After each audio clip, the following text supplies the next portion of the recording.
সমগ্ৰ দেশত 2004 চনৰ পিছৰে পৰা NPSৰ বিৰুদ্ধাচৰণত বিভিন্ন সংগ্ৰাম চলি আহিছে।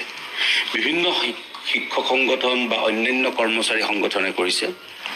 অতি শেহতীয়াভাৱে আমি সকলো সংগঠন লগ হৈ নতুন দিল্লীত যোৱা 10 আগষ্টত এটা বিৰাট সমাদল কৰাৰ পিছত যোৱা ছেপ্টেম্বৰ মাহৰ 5 তাৰিখৰ পৰা অক্টোবৰ মাহৰ 5 তাৰিখলৈ এটা এমাহজোৰা ভাৰত যাত্ৰা কাৰ্যসূচী প্ৰাথমিক শিক্ষকসকলৰ নেতৃত্বত সকলো শিক্ষক আৰু কৰ্মচাৰী সংগঠনে একত্ৰিতভাৱে আমি কৰিলোঁ। আৰু ইয়াৰ এটাই দাবী NPS বাতিল হ'ব লাগে।